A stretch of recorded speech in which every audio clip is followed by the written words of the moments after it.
एक समय की बात है। देवराज इंद्र ऐरावत हाथी पर सवार होकर स्वर्ग में घूम रहे थे। तभी उनका सामना अर्षि दुर्वासा से हुआ। दुर्वासा अर्षि ने इंद्र को एक दिव्य माला भेंट की। इंद्र ने अब एरोगेंस से माला को ऐरावत के सिर पर रख दिया। हाथी ने माला को गंदगी समझकर फेंक दिया। यह देखकर दुर्वासा क्रोधित हो गए। उन्होंने इंद्र को श्राप दिया कि तुम्हारा सारा वैभव नष्ट हो जाएगा। तुम लक्ष्मी समेत सभी दिव्य गुणों से वंचित हो जाओगे। दुर्वासा के श्राप से देवताओं पर संकट आ गया। लक्ष्मी के जाने से देवता निर्बल हो गए। असुरों ने इसका फायदा उठाया और देवताओं पर आक्रमण कर दिया। देवता हार गए और स्वर्ग से बेदखल हो गए। निराश होकर देवता भगवान विष्णु के पास गए। विष्णु ने उन्हें सलाह दी कि समुद्र मंथन करो। समुद्र मंथन से अमृत निकलेगा। अमृत पीकर तुम अमर हो जाओगे। समुद्र मंथन के लिए असुरों की सहायता लेनी होगी। उन्हें अमृत का लालच देना होगा, लेकिन सावधान रहना, असुर चालाक होते हैं। देवता विष्णु की सलाह मानकर असुरों के पास गए। उन्होंने असुरों को अमृत का लालच दिया। असुर समुद्र मंथन के लिए तैयार हो गए।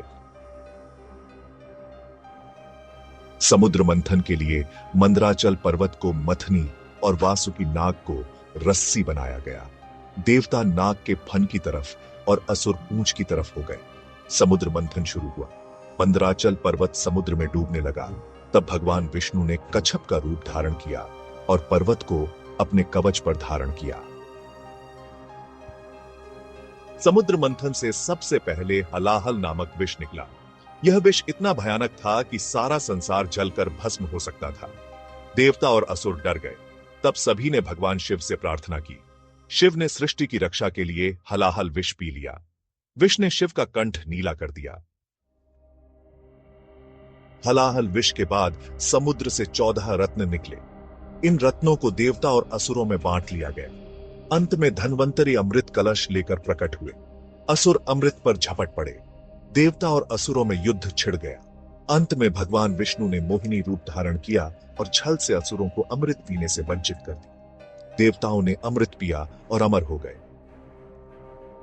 समुद्र मंथन की कथा हमें यह सीख देती है कि संयम, सहयोग और धैर्य से किसी भी मुश्किल का हल निकाला जा सकता है।